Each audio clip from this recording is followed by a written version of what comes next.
السلام عليكم ورحمة الله وبركاته، طلبة وطالبات الصف الأول الثانوي. هناخد النهاردة درس جديد من دروس مادة الفلسفة بعنوان الفكر البيئي في العصور المختلفة. وهناخد أول حاجة الفكر البيئي في مصر القديمة. هنلاقي إن المصريين القدماء كشفوا عن حبهم الشديد للبيئة الطبيعية بقدر ما حاولوا السيطرة على البيئة ومواردها وتسخيرها لخدمة وبناء حضارتهم المبهرة القوية، بقدر ما قدسوا هذه البيئة وظواهرها الطبيعية لدرجة العبادة والتقديس. وهنلاقي الأدلة على حب المصريين للطبيعة من خلال 4 أدلة.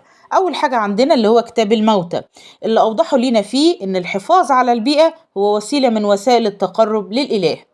تاني حاجة عندنا اللي هي تعويذة إعلان البراءة أمام الإله العظيم، والتعويذة دي بيحاول هنا يأكد فيها المتوفي على احترامه للكائنات الأخرى ولحقوقها، فبيقول: لم أحرم الماشية من عشبها، ولم أصنع الفخاخ لعصافير الآلهة، ولم أصطاد سمكا من بحيراتها، ولم أمنع المياه في موسمها.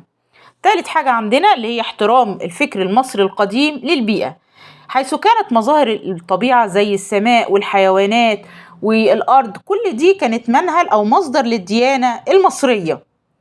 تالت حاجة أو رابع حاجة عندنا اللي هي تقديس المصري القديم لنهر النيل لدرجة العبادة، حيث كان يقوم بتوجيه التراتيل والأناشيد له من خلال صلواته. وكان من أشهر الأمثلة على حب المصريين لنهر النيل اللي هو عيد وفاء النيل، اللي كانوا بيختاروا أجمل فتاة ويحاولوا يلقوها تقربا للإله حابل اللي هو إله النيل.